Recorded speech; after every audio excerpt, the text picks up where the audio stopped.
Good morning बच्चों, कैसे हो आप सभी लोग। चलिए वंस अगेन स्वागत है आप सभी लोगों का आपके अपने platform that is physics star Galaxy. बच्चों हमारा चैप्टर चल रहा है कैपेसिटर एंड कैपेसिटर में हम आप लोग देख सकते हैं स्विचिंग प्रॉब्लम टॉपिक हम डील कर चुके हैं एंड उससे रिलेटेड एग्जाम्पल 25 हम कर चुके हैं। Is it clear.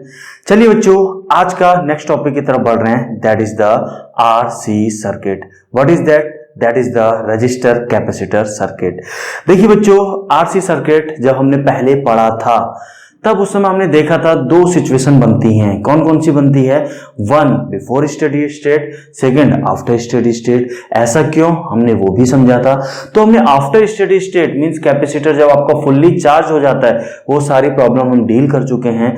जब आपका कैपेसिटर आपने थोड़ा देर के लिए सॉकेट में अपना कैपेसिटर लगाया तो थोड़ा सा चार्ज हुआ, तो ऐसी सिचुएशन में कितना चार्ज उसमें एक्यूमुलेट हुआ, कितना करंट सप्लाई हुई, means charge as a function of time, means current as a function of time, यानी ये these are the dynamic situation, वो सब हम डील करने जा रहे हैं किस टॉपिक में, आरसी सर्किट में। तो चलिए आइए stay tuned with physics star Galaxy. आइए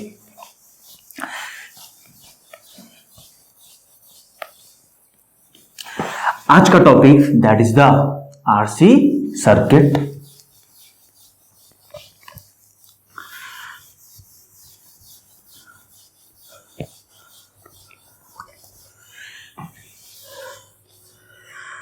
आइए बच्चों देखिए आर सी सर्किट नाम से पता चल रहा है बच्चों क्या RC circuit means register capacitor circuit की हम बात कर रहे हैं। This is your register, this is your register, this is your capacitor and this is connected by a V volt battery. This is connected by a V volt battery. और जो ये register R है, this is the capacitor C, V volt battery से connect है। अब देखिए आपको इतना कॉन्सेप्ट तो अभी तक क्लियर हो चुका होगा। अगर ये पॉइंट जीरो पोटेंशियल पे है तो ये डेफिनेटली ये कितने पे होगा, जीरो पे होगा। ये V पे है तो डेफिनेटली ये V पोटेंशियल पे, तो डेफिनेटली ये V पोटेंशियल पे।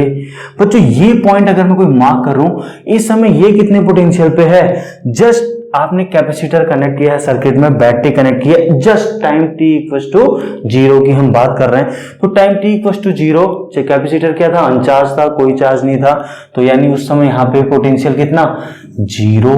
कब की बात कर रहे हैं, इनिशियल। कब की बात कर रहे हैं, इनिशियल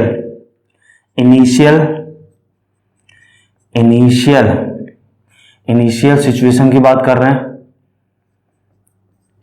इनिशियल बेटा नाम से पता चल रहा, इनिशियल वर्ड टाइम से एसोसिएटेड होता है, डिस्टेंस से नहीं, x इक्वल टू जीरो से नहीं, t equal to zero, time से रिलेटेड है, यानी टाइम जब आपका जीरो यानी स्टार्टिंग की हम बात कर रहे हैं।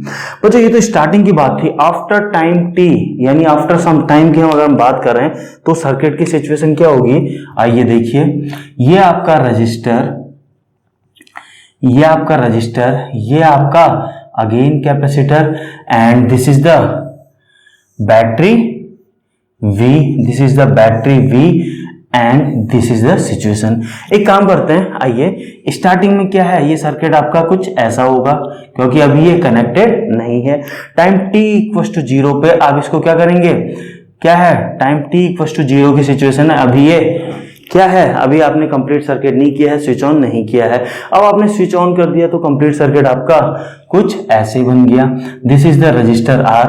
बच्चों ये सिचुएशन क्या है, आफ्टर सम टाइम, कुछ टाइम बाद, आफ्टर सम टाइम मीन्स जब टाइम t इक्वल टू आपका क्या हो गया, कुछ t सेकंड हो गया, 2 सेकंड, 3 सेकंड, 4 सेकंड, कुछ t इक्वल टू t हो गया आपका। यहाँ क्या था, t इक्वल टू जीरो था। इतनी बात आपको समझ में आ रही है। चलिए तो बच्चों आपको इतना पता है, यहाँ पे अगर v potential v equal to zero definitely, तो यहाँ पे भी पोटेंशियल कितना होगा, जीरो होगा। यहाँ अगर v है तो डेफिनेटली यहाँ v होगा। बच्चों after time t means 2 minute, 2 second बाद, 3 सेकंड बाद, कुछ टाइम के बाद डेफिनेटली चार्ज फ्लो हुआ होगा। बैटरी ने क्या होगा, एक चार्ज क्यू तोड़ के लाई होगी, कहां से तोड़ के लाई होगी, इस प्लेट से। तो यहाँ क्या आपको दिखाई देने वाला है कुछ टाइम बाद, माइनस क्यू, और यहाँ क्या दिखाई देने वाला है, प्लस क्यू। बेटा फिर से बोल रहा हूं, ये small charge small letter q है। हम कैपेसिटर को फुल्ली चार्ज कब मानेंगे, जब मैं यहाँ पे capital plus Q and capital minus Q लिखूं। अभी मैंने छोटा चार्ज लिखा है, मीन्स थोड़ा बहुत चार्ज तोड़ के लाया गया है। पूरी कहानी इतनी समझ में आ रही है। तो स्मॉल अमाउंट ऑफ चार्ज है बेटा। जैसे यहाँ पे चार्ज इतना एक्यूमुलेट हो चुका है, तो इस पॉइंट पर अगर मैं आप लोगों से पोटेंशियल पूछूं, इस पॉइंट पे आप पोटेंशियल पूछूं, तो V इक्वल टू क्या होता है, Q बाई सी। तो यहाँ पे कितना पोटेंशियल हो गया बच्चों इस इंस्टेंट पे, Q बाई सी का पोटेंशियल। बात समझ में आ रही है। तो बच्चों अब यहाँ पे इस सिचुएशन में आफ्टर सम टाइम अगर मैं आपसे पूछूं कि इस रजिस्टर से करंट कितनी सप्लाई हो रही है, तो क्या आप बता सकते हैं, डेफिनेटली यस। करंट I कितनी सप्लाई हो रही है, करंट क्या होता है, potential difference divided by resistance. Potential difference कितना है, I कितना जा रहा है, पोटेंशियल डिफरेंस है V minus q by c divided by resistance. यही तो करंट इस इंस्टेंट पे, इस समय पे फ्लो हो रहा है। जब क्यू चार्ज यहाँ इकट्ठा हो चुका है, तो उस समय करंट इतना। क्या हम ये लिख सकते हैं, डेफिनेटली हम लोग लिख सकते हैं। तो आइए इस इक्वेशन के साथ थोड़ा खेलें। क्या है इक्वेशन हमारे पास है, आइए देखिए, वी हैव, क्या है हमारे पास बताइए, I equals to V minus q by c by r. बहुत अच्छी बात है बेटा। करंट को आप एक और नाम से क्या लिख सकते हैं, करंट को dq बाई dt भी तो लिख सकते हैं। अरे वाह, basic definition, V minus q c by r बिल्कुल लग सकते हैं। बच्चों एक बात बताइए, क्या मैं इस एक्सप्रेशन को क्या इधर ऐसे लिख सकता हूं, आइए थोड़ा स्पेस प्रॉब्लम है तो थोड़ा सा आप लोग मैनेज कीजिएगा। तो यहां से क्या मैं इसको ऐसे लिख सकता हूं, d q by v minus q by c equals to d t by r. क्या मैं इसको ऐसे लिख सकता हूं, डेफिनेटली यस। अब बच्चों एक बात बताइए, अब थोड़ा सा देखिए, मुझे दिखाई दे रहा है मैंने D Q small charge Q की बात कर रहा था। अब मुझे कंप्लीट क्या करना पड़ेगा, इसको इंटीग्रेट करना पड़ेगा। कहां से कहां तक करूंगा बच्चों, जब समय 0 था तो चार्ज कितना प्लेट के अक्रॉस इकट्ठा हुआ, 0। जब टाइम मेरा t हुआ तब चार्ज कितना इकट्ठा हो चुका है, q। कितना इकट्ठा हो चुका है, q। बात समझ में आ रही है, बहुत अच्छी बात है। इंटीग्रेट कर दीजिए बच्चों। ये क्या है, कुछ इस टाइप का फंक्शन है, dx upon x ln x। एक काम करते हैं, इसको और सिंप्लीफाई कर लेते हैं। इसको मैं क्या लिख सकता हूँ, vc माइनस क्यू ऐसे लिख सकता हूँ या नहीं, देखिएगा ध्यान से। इसमें मैं थोड़ा सा इसे और सिंप्लीफाइड कर देता हूँ। इसको लिखने जा रहा हूँ vc माइनस क्यू। c क्या हो जाएगा, ऊपर चला जाएगा, ऊपर से यहां आ जाएगा। क्या मैं इसको और सिंप्लीफाइड ऐसा लिख सकता हूँ, देख लीजिए, बिल्कुल लिख सकते हैं। आइए इंटीग्रेट करते हैं, तो मेरा क्या आ जाएगा, माइनस ln क्या आ जाएगा, vc माइनस q। लिमिट कहां से कहां तक बच्चों, लिमिट आप लोग डाल देंगे 0 से q तक। ये क्या हो जाएगा, dt बाई RC। क्या dt बाई RC क्या हो जाएगा, इंटीग्रेशन 1 बाई RC हो जाएगा इसका इंटीग्रेट करके। बहुत अच्छी बात है, सॉरी t बाई RC हो जाएगा। कितना हो जाएगा, t बाई RC। इसको क्या लिख सकता हूं, ध्यान से देखिए, vc लिखिए cv लिखिए, बात तो एक ही है। क्या मैं इसको ये लिख सकता हूं, ln vc minus q by 0 जब पुट करेंगे क्या आ जाएगा, vc। ये माइनस को मैं यहां लाया तो ये माइनस t बाई RC लिख सकता हूं या नहीं। तो बच्चों इसको थोड़ा सा क्रॉस मल्टीप्लाई कीजिए, vc cv लिखें, बात एक ही है। इसको आइए सॉल्व कीजिए। ln जब इधर जाएगा तो ये टर्म e की पावर में आ जाएगा, तो क्या हो जाएगा आपका, डायरेक्ट लिख रहा हूं मैं, तो आपका आ गया q इक्वल्स टू cv, बिल्कुल 1 माइनस e की पावर में चला जाएगा माइनस t बाई RC। आप लोग क्रॉस चेक कर लीजिए। तो बच्चों ये आपका देखिए, ध्यान से ऑब्जर्व कीजिए, ये क्या आ गया, charge as a function of t, यानी फंक्शन ऑफ टाइम, यानी समय के साथ आपका चार्ज कितना एक्यूमुलेट हो चुका है आपके किसमें, कैपेसिटर में, कैपेसिटर की प्लेट में। तो ये इक्वेशन क्या प्रोवाइड करवाता है, किसी टाइम टी पे कितना चार्ज स्टोर हुआ है वो बताता है। लिख दो यहां पे, this gives, this equation provides charge q at any time t, किसी t टाइम पे कितना चार्ज आपका एक्यूमुलेट हो गया वो बताता है। बच्चों आप लोग जानते हैं करंट अगर मैं निकालना चाहूं क्या होता है dq बाई dt, यानी मुझे इसे डिफरेंशिएट करना है तो मेरा करंट भी आ जाएगा। आइए निकालते हैं। आई क्या होता है dq बाई dt, t यानी टाइम के साथ डिफरेंशिएट कर दीजिए। इसका डिफरेंशिएशन कांस्टेंट का 0, इसका क्या होगा माइनस टी का माइनस माइनस प्लस बन जाएगा। तो आपका क्या आ गया देखिए, हाँ यहाँ से चलिए q इक्वल टू क्या आ गया v बाई आर नीचे आ गया e की power minus t by are c. ध्यान से देखिए बच्चों क्या ये आया, डेफिनेटली यही आया। क्यों आया e की, जब इसका डिफरेंशिएशन करेंगे e की power minus t by are c का तो 1 अपॉन में क्या आएगा आर सी सी से सी कैंसिल हुआ तो नीचे आर बचा। तो इस प्रकार आपका current as a function of time भी आ चुका है। Current as a function of time भी आप लोगों को मिल चुका है, बहुत अच्छी बात है।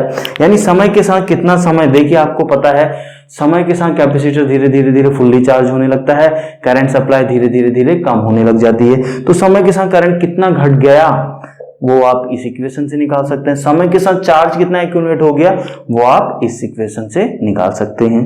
बात समझ में आ रही है? चलिए इतना क्लियर है तो थोड़ा सा इन इक्वेशंस को फर्दर एनालाइज करते हैं। उससे पहले थोड़ा सा नोट कर लीजिए बच्चों। तो हमारी equation charge as a function of time and current as a function of time आ चुकी है। आइए फर्दर इन इक्वेशन को थोड़ा सा रियलाइज करें, थोड़ा सा समझें, थोड़ा सा इनकी एनालिसिस करें। आइए ये ओरिजिनल डायग्राम मैं रब कर दूं, चलिए कर देते हैं। आइए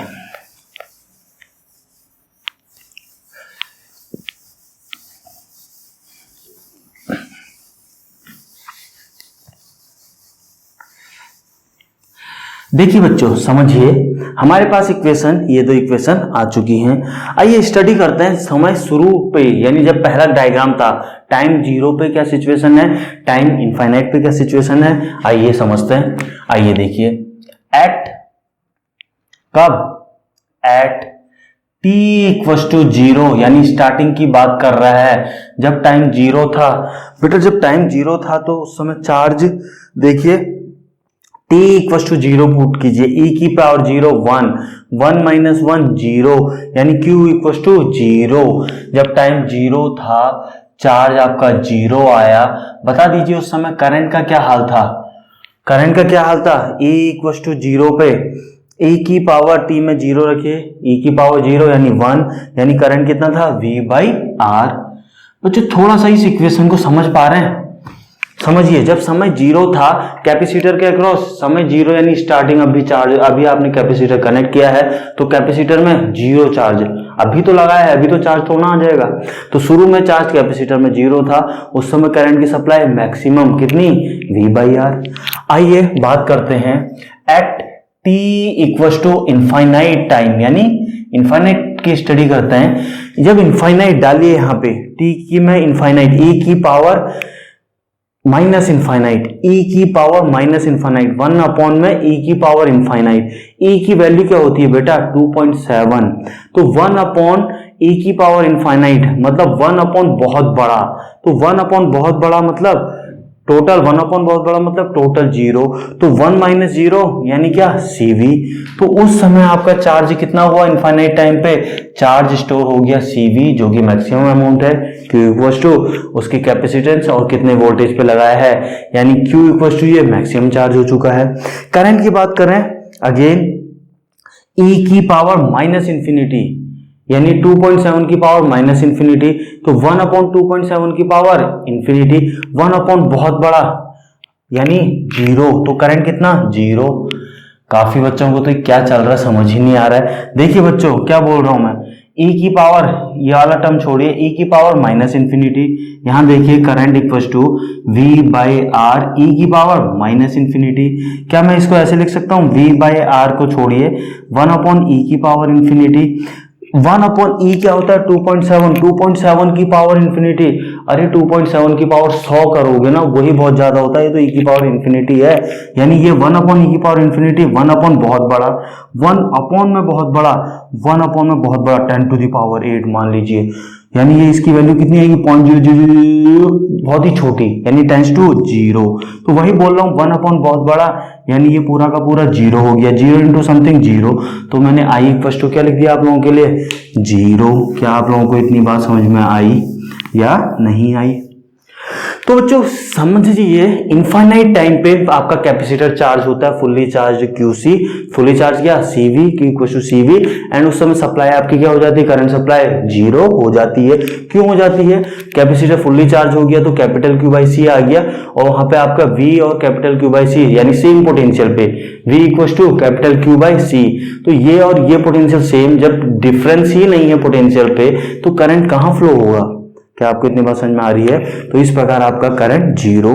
तो यहां से कंक्लूजन क्या निकलता है? कंक्लूजन ये निकलता है कि capacitor is fully charge at after infinite time. क्या निकलता है conclusion? Study state is achieved at, कुछ भी लिख लीजिए, स्टडी स्टेट मतलब कैपेसिटर फुल्ली चार्ज जब होता है, study state is achieved at कब? t इक्वल टू इंफिनिटी, यानी इनफाइनाइट टाइम पे पॉसिबल है, फाइनाइट टाइम पे पॉसिबल नहीं है। इस लाइन पे, इस पॉइंट पे हम दोबारा कमेंट करेंगे, उससे पहले आइए फर्दर थोड़ा सा एनालाइज करते हैं। इतनी बात तो आपको समझ में आ गई, सीवी क्या है क्यू मैक्स, तो इसको क्या लिख सकते हैं Q equal to Q max 1 minus e की power minus t by are C. अब बच्चों थोड़ा सा ध्यान ये दीजिए, ए की पावर में क्या होता है एक डायमेंशनलेस टर्म, यानी ये जो ऊपर है ई की पावर में कोई नंबर होगा 2 3 4, कैसे आएगा? अगर ये टाइम है तो नीचे वाले को भी क्या होना पड़ेगा? टाइम होना पड़ेगा, टाइम से टाइम कैंसिल, ताकि एक डायमेंशनलेस टर्म आ सके ई की पावर में। यानी आरसी की भी यूनिट क्या होनी है आपकी? एक टाइम की होनी है। तो इसी आरसी को हम एक नया नाम देते हैं, क्या? Time constant. आइए समझिए,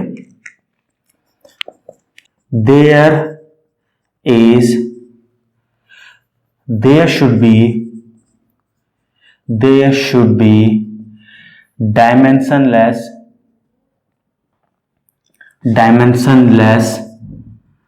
term किसमें होना चाहिए? in power of e, यानी एक्सपोनेंशियल की बात कर रहे हैं। There should be a dimensionless term in power of e, वो क्या है? Minus t by r c. क्या है? देयरफॉर आरसी की यूनिट क्या होनी चाहिए? एक टाइम की यूनिट होनी चाहिए, टाइम मतलब उसकी यूनिट सेकंड होनी चाहिए। इसी आरसी को हम एक नया नाम देते हैं, क्या देते हैं? Time constant. इस टाइम कांस्टेंट को आप एक नए टर्म से रिप्रेजेंट करते हैं, जिसको रिप्रेजेंट करते हैं टाउ इक्वल टू आरसी। यानी आपने आरसी को एक नया नाम दे दिया है टाउ। क्या है टाउ? कुछ नहीं है, एक टाइम कांस्टेंट नाम दिया है जिसकी यूनिट टाइम की होगी, ताकि टाइम से टाइम कैंसिल हो जाए आप लोगों का, और ई की पावर में एक डायमेंशनलेस टर्म बचे। बात समझ में आ रही है? चलिए, अगर इतना आपको समझ में आया तो आइए फर्दर एनालिसिस करते हैं। उससे पहले क्या मैं इस साइड का रब कर दूं? चलिए रब कर देते हैं। आइए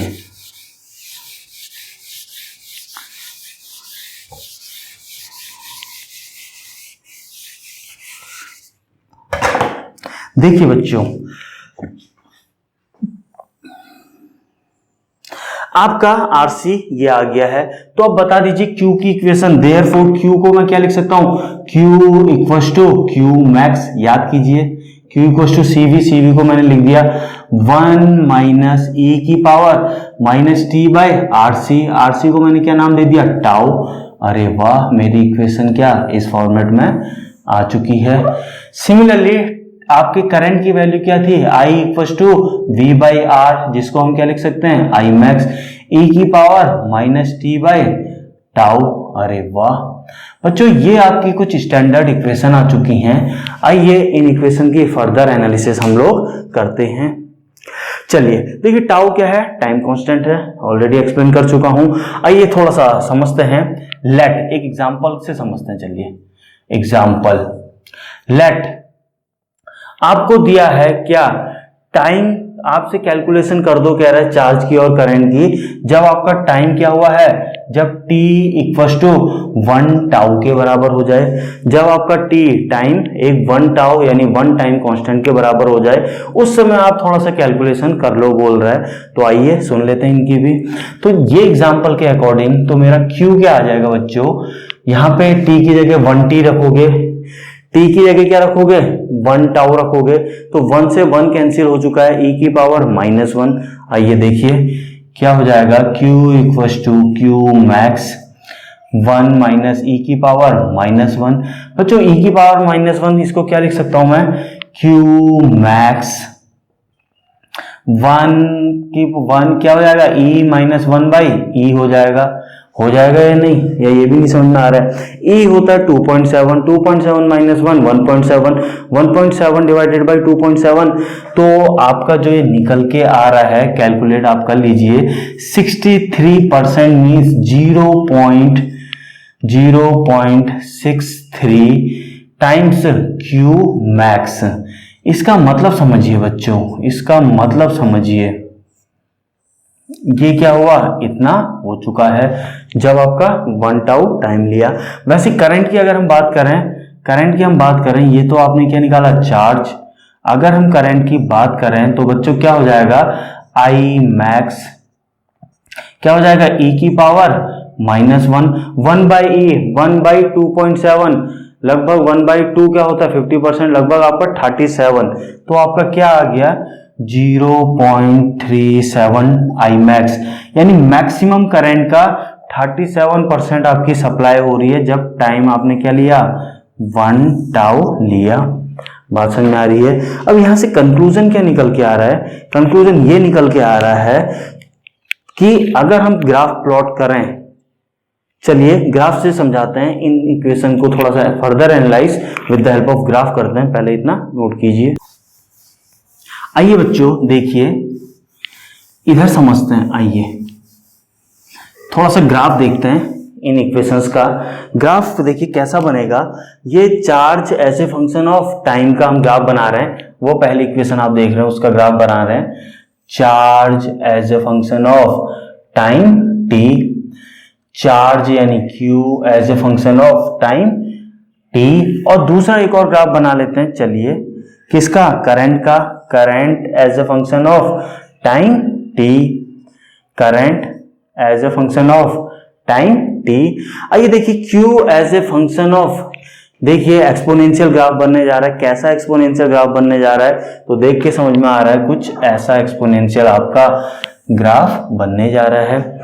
सिमिलरली यहाँ 1 माइनस था इसलिए ऐसा हुआ, और ये डायरेक्ट e की पावर नेगेटिव, यानी कैसा आपका समय के साथ कैसा ऐसे घटने जा रहा है, यानी आपका क्या ये कर्व कुछ ऐसा बनने जा रहा है। आइए थोड़ा सा और बेटर बनाते हैं, ये ग्राफ जो आपका है ये कुछ ऐसा बनने जा रहा है, इसको क्या बोलते हैं एसिम्प्टोटिक। आइए समझते हैं।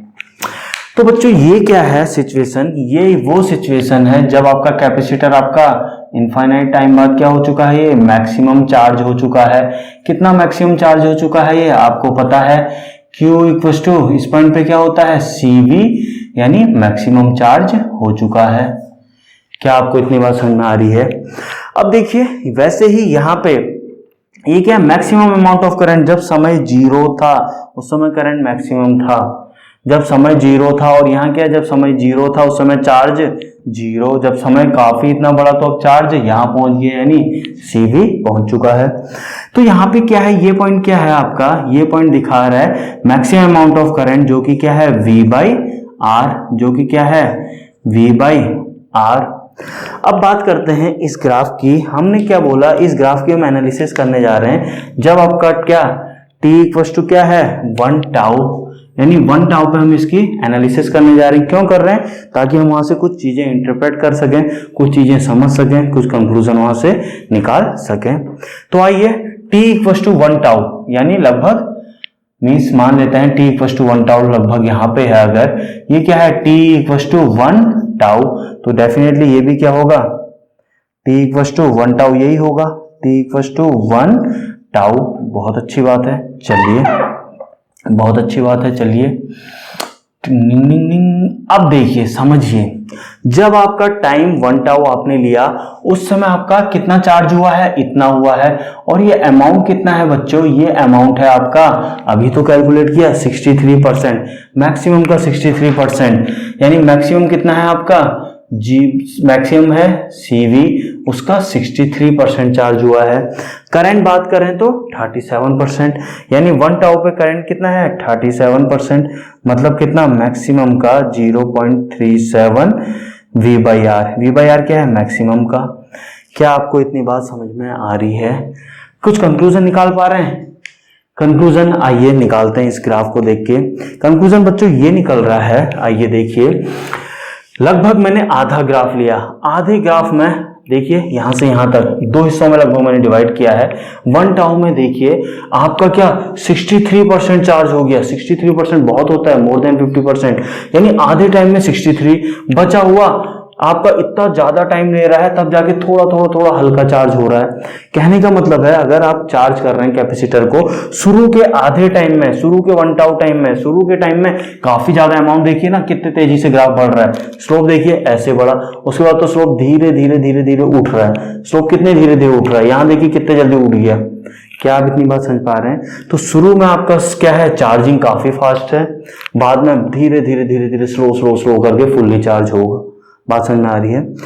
यहां पे देखिए उसी टाइम टी पे, यहां पे आधे टाइम पे, उसी टाइम पे जिस टाइम की बात यहां कर रहे हैं, यहां पे आपके करंट की सप्लाई कितनी है 37%, यानी शुरू में सप्लाई क्या थी, बहुत ज्यादा थी। आपके इतने टाइम में सप्लाई बहुत ज्यादा रही, धीरे धीरे जब इतना टाइम हुआ सप्लाई बहुत कम हो गई। तो अब आगे का जो समय बचा है उसमें करंट की सप्लाई और कम हो जानी है।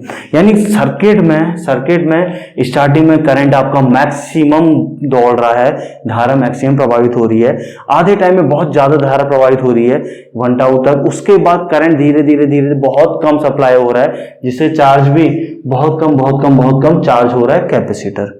क्या आप ये कंक्लूजन समझ पा रहे हैं यहां से? तो तो बेसिकली टाइम कांस्टेंट हमें क्या हेल्प करता है? हमने नया टर्म इंट्रोड्यूस किया, क्यों किया?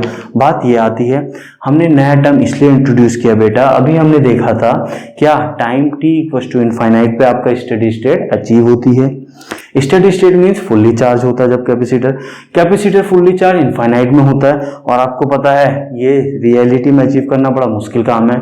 इनफाइनाइट टाइम में कैपेसिटर चार्ज हो रहा है, ओ माय गॉड, आप ही इंतजार कर पाओगे बेटा? तो रियलिटी में इनफाइनाइट टाइम में आपका कैपेसिटर चार्ज हो रहा है, तो ये कुछ कहना थोड़ा सा इलॉजिकल है, कोई इतना वेट नहीं करने जा रहा है इनफाइनाइट टाइम हम देंगे तब कैपेसिटर चार्ज होगा। तो हम क्या मान लेते हैं, हम कहते हैं स्टार्टिंग में ही अच्छा खासा चार्ज हो जा रहा है। अगर मेरा 100% छोड़िए, अगर 99.9 चार्ज हो गया, मैं तो उसको स्टेडी स्टेट मान लूंगा। तो कहने का मतलब है टाइम कांस्टेंट आपको एक रिलेटिव आइडिया दे देता है कि अगर इतना टाइम कांस्टेंट है तो इतने जल्दी चार्ज हो जाएगा। अगर 2 टाउ है टाइम कांस्टेंट तो इतना चार्ज हो जाएगा।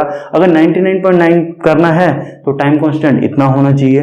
तो कहने का मतलब यह है टाइम कांस्टेंट आपको एक रिलेटिव आइडिया दे देता है how fast is your charging. देखिए स्टार्टिंग में कितना फास्ट आपका चार्ज हो गया, how fast is your charging, ये आइडिया दे देता है टाइम कांस्टेंट। अदरवाइज आपको पता है क्या इनफाइनाइट, क्या स्टेडी स्टेट अचीव करना रियलिटी में पॉसिबल नहीं है। तो this was the benefit of the term time constant. क्या लिखवा देता हूं, लिखवाना क्या है, क्या कि ये आपको क्या दे देता है, ये हमें एक रफ आइडिया दे देता है how fast your charging will take place. आइए लिख देता हूं for your and my safety, ताकि आप लोग भूले ना। क्या कंक्लूजन ये है, कंक्लूजन यहां पे लिख रहा हूं आप लोगों के लिए। कंक्लूजन ये है बच्चों,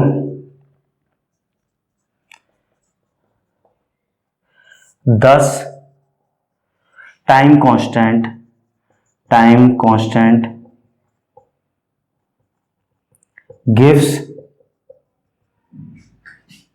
gives us idea how fast charging is, कितने जल्दी आपका कैपेसिटर चार्ज हो जा रहा है। तो एक रफ आइडिया हमें ये दे देता है। Is it clear? क्या आपको इतनी बातें क्लियर हुई?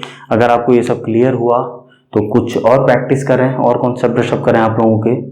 श्योर, चलिए पहले नोट कीजिए। कुछ स्टूडेंट कंफ्यूज हो जाते हैं क्या बेटा टाइम कांस्टेंट देखिए थोड़ा सा, टाइम कांस्टेंट जितना कम होगा इंप्लाइज चार्जिंग उतनी फास्ट। टाइम कांस्टेंट क्या है, टाइम को तो दिखा रहा है, जितना कम टाइम उतना ही तो चार्ज फास्ट बोलोगे। Time constant less means charging fast. तो थोड़ा सा यहाँ पे कंफ्यूज मत होइए, स्टूडेंट सोचते हैं टाइम कांस्टेंट ज्यादा होगा तो चार्जिंग फास्ट होगी। बेटा कॉमन सेंस लगाइए यार, यूनिट क्या है टाइम की, टाइम कम होगा तो तभी तो आप बोलोगे फास्ट है चार्जिंग। क्या इतनी बात आपको क्लियर है? चलिए नोट कीजिए।